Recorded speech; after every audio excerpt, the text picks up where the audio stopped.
taking shots at the enemy. I'm gonna make it to the top, leave a legacy. If I got something to say. Divisi kelas berat UFC akhirnya mulai hidup lagi setelah sempat mandek gara-gara Jon Jones yang mendadak pensiun. Dan kini, UFC resmi ngumumin kalau Tom Aspinall bakal balik ke oktagon buat pertarungan unifikasi sabuk melawan Ciryl Gane di UFC 321 yang bakal digelar di Abu Dhabi. Di atas kertas sih, ini duel antara dua striker elit Eropa yang punya kecepatan absurd buat ukuran kelas berat. Tapi dibalik hingar-bingar promosi dan poster pertarungan yang mewah, gak semua orang antusias dengan laga utama ini. Salah satu yang vokal soal hal ini, Jorge Masvidal. Yup, si bapak BMF yang sekarang udah pensiun tapi masih sering nimbrung soal dunia MMA. Dalam sebuah wawancara santai, yang katanya sih sambil makan sandwich, Masvidal ngeluarin unek-uneknya soal keputusan UFC kasih kesempatan title shot ke Ciryl Gane. Bukan karena Gane jelek, tapi karena sejarahnya di pertarungan besar itu. Ya gitu deh. Masvidal bilang, setiap petarung emang punya peluang, apalagi kalau punya dua tangan dan dua kaki. Tapi kalau Aspinall bisa ngejatuhin Gane, pertarungan bisa kelar dalam hitungan detik.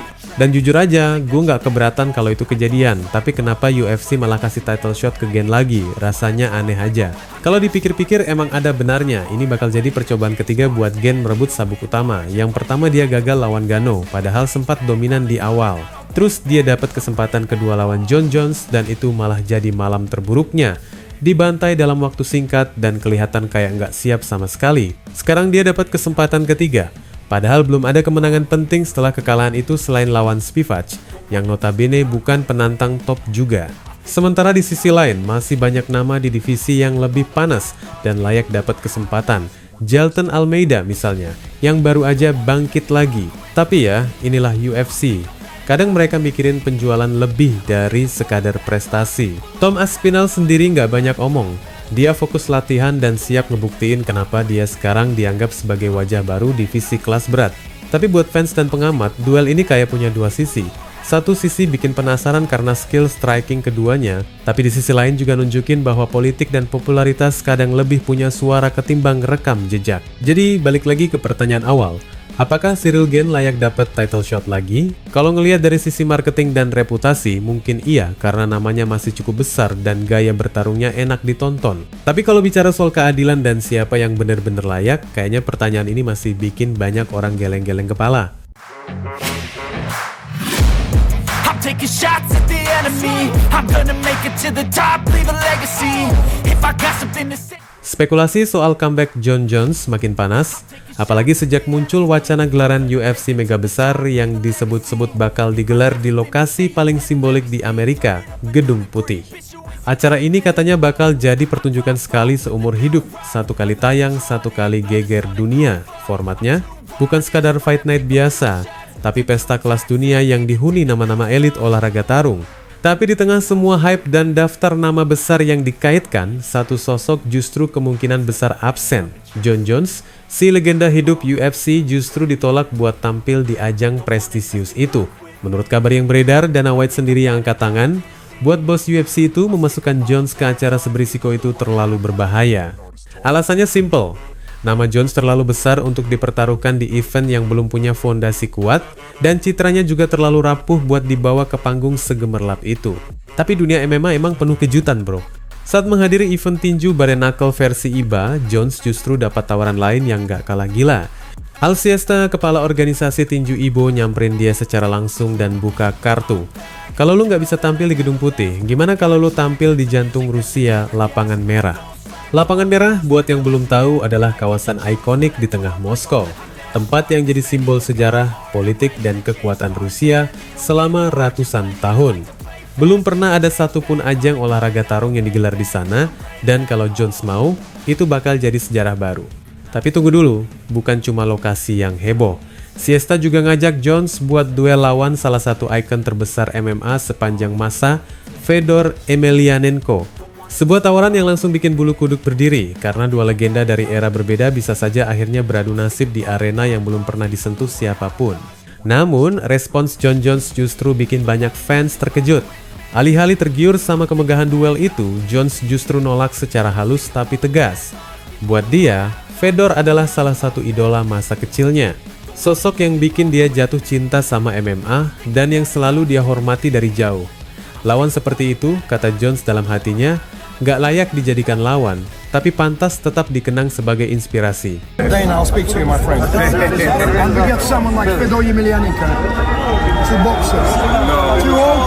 No one wants to see Fedor and I fight. I don't want to fight Fedor. I absolutely love Fedor. He's been one of my big idols for a very long time. I'm taking shots at the enemy. I'm gonna make it to the top, leave a legacy.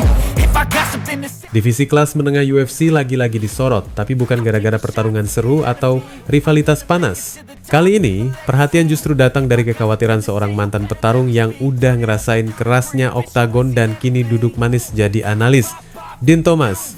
Mantan petarung kelas ringan ini kelihatan makin gerah sama kondisi para juara yang, menurut dia, kebanyakan milih-milih lawan, tarung setahun sekali, dan lebih sering liburan musim panas daripada mempertahankan sabuk. Ya, Thomas udah muak sama yang namanya Juicy Champions, para pemegang sabuk yang kerjanya setengah hati dan bikin kelas berat badan jadi jalan di tempat. Makanya menjelang UFC 319, Thomas justru menganggap skenario kemenangan Khamzat Chimaev atas Dricus du Plessis bisa jadi mimpi buruk buat divisi.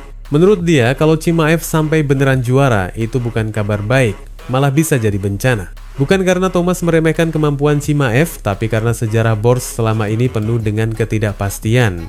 Catatan absennya, cedera yang muncul tiba-tiba, serta pembatalan mendadak bikin banyak orang, termasuk Thomas sendiri, mulai ragu apakah Chimaev benar-benar bisa diandalkan jadi wajah baru divisi. Thomas bahkan merasa banyak fans diam-diam punya firasat kalau pertarungan antara Chimaev dan du Plessis mungkin gak akan kejadian. Bukan karena UFC nggak niat ngadain, tapi karena Chimaev sering banget gagal datang ke pesta. Bahasa kasarnya, dia tuh sering banget nggak nongol saat dibutuhkan. Dan kalaupun Chimaev berhasil muncul, berhasil menang, pertanyaannya bukan cuma bisakah dia jadi juara, tapi lebih ke bisakah dia bertarung lagi setelah itu. Thomas menyoroti satu masalah penting. UFC butuh juara yang aktif, yang bisa kasih ritme buat divisi. Bukan juara bayangan yang habis menang terus ngilang berbulan-bulan. Soalnya ketika juara sibuk healing dan posting liburan di Instagram, divisi jadi beku, nggak ada pergerakan.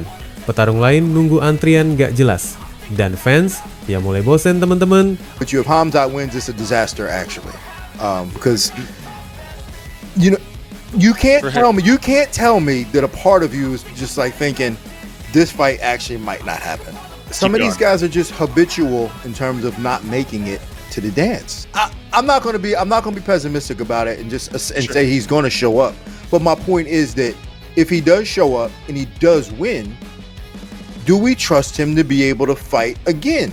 Can he do it twice, 2 or 3 times? Because we need movement. Like I hate when it's just like static, when there's no movement in these divisions. And in order for there to be movement in the divisions, the champions have to fight. Itulah kenapa Thomas khawatir kalau Khamzat menang. Bukan karena dia nggak percaya skillnya, tapi karena keraguan terbesar ada di konsistensi. Bisa nggak Chimaev tampil 2 kali setahun, 3 kali mungkin? Karena itu yang dibutuhin buat bikin divisi hidup. Tanpa pergerakan dari atas, kelas menengah cuma jadi etalase kosong. Emang sih itu keren dilihat, tapi nggak ada isinya.